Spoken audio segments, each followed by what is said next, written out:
राधे राधे भी सारन स्वागत है भी सबका मेरा एक और नया ब्लॉग में। उम्मीद करूँ सारे जने ठीक ठाक होंगे। आज के काम की शुरुआत कर दी थी भाई, बाहर झाड़ू लानता है, गोबर की साफ सफाई करती थी, इकट्ठा कर दिया था और सारा को ला दिया था झाड़ू। इबियों मना बाहर गिरना था, ठा का बाहर पटकना था।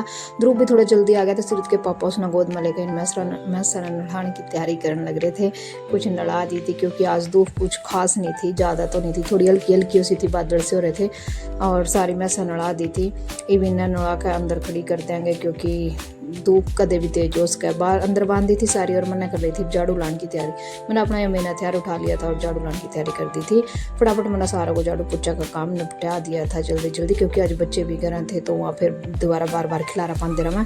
एक बार तो मैंने सारा झाड़ू पोछा का काम निपटा दिया था। एक बारी थी रसोई की, रसोई का सारा काम नहीं पड़ा था मेरा। झाड़ू पोछा का काम निपटा का एक बारी आई थी रसोई की, रसोई भी करती थी मैंने एकदम चकाचक, सारे साफ सफाई का काम मैंने निपटा दिया था। रसोई का बर्तन साफ कर दिए थे, आटा गूंद कर रख दिया था और ये बना रही थी मैंने रोटी दोपहर की, क्योंकि टाइम हो गया था 10:30 बजे का।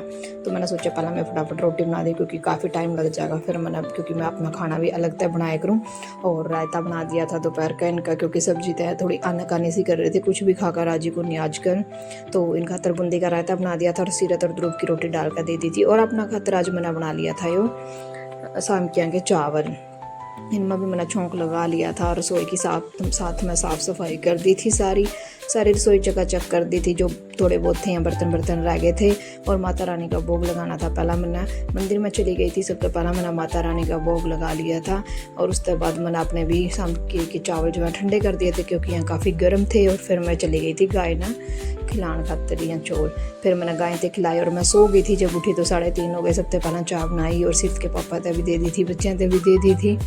और उसके बाद भाई मैंने अपनी चाय का कटोरा भर लिया था, मैं भी चाय पीऊँगी। और उसके बाद मैंने साफ़ करने थे या बर्तन साफ़ करके फिर मैं एक बार जाऊँगी बाहर, जो बाहर का काम है सारा बाहर निपटा आऊँगी, क्योंकि बाहर बेर की थी खड़, ये इस खड़ में जो भी मैंने सामान डाल कर तैयार करके देना था, क्योंकि दूध निकाले गए सीरत के पापा। इसमें मैंने एक चम्मच मिक्सचर का डाल दिया था और एक चम्मच डाल दिया था मैंने इनका कैल्शियम पाउडर डाल दिया था। और इसमें सिरसम की खड़ डाल दी थी क्योंकि बहुत ज़्यादा गर्मी है तो ये ठंडी हो, इस करके एक मग्गा इसमें सिरसम की खड़ डालकर अच्छी तरह मिक्स करके बनाया रख दिया था। जब भी टाइम होगा वह दूध अपना आप निकाल देंगे। मेरी तरफ तक काम डन था। और अंदर गई तो यहाँ कपड़े थे बहुत सारे जो कल धो दिए थे, शाम तक सूख गए थे, लेकिन टाइम नहीं लगा बनाने थे प्रेस और तय करने का। सबसे पहला मैंने जो कपड़े तय के थे उनकी तय लगा दी थी और एक करके सारे कपड़े की मैंने तय लगा दी थी। ज़्यादातर यहाँ तय के ही थे, इसमें जो सूट होंगे प्रेस करके उन्हें मैं अलग निकाल दूँगी। पहला मैं तय का काम निपटाऊँगी और प्रेस का टाइम होगा तो वो करूँगी, नहीं तो फिर जब टाइम लगेगा रात ना या फिर कल ना फिर कर दूँगी। प्रेस की कोई दिक्कत नहीं थी क्योंकि ज़्यादा तो तैयारी ज़्यादा ज़रूरी थे। फटाफट मैंने सारे कपड़े एक करके तय कर दी थी और सारे प्रेस के थे जो वहाँ भी मैंने साइड में कर दिए थे। सबसे टफ काम हुआ भाई वो हफ्ता का, क्योंकि बड़ा ही मुश्किल हुआ है, बैठ कर करना पड़ा है काम। और इतनी मेरा टकियाई को नहीं होती कि मैं एक जगह बैठ कर काम करूं। फिर यहाँ सारे कपड़े प्रेस के थे वहाँ अलग कर दिए थे और बाहर चली गई थी। बाहर जाकर मैंने गोबर की साफ़ सफाई कर दी थी क्योंकि दूध काटने का टाइम हो रहा था। इस करके पहला मैंने सोचा है गोबर घेर दूँ, दूध तो सिर्फ के पापा अपना आप निकालते रहेंगे।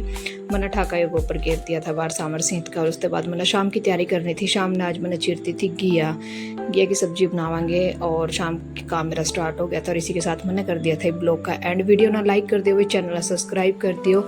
Thank you for watching. Okay bye bye, thank you so much.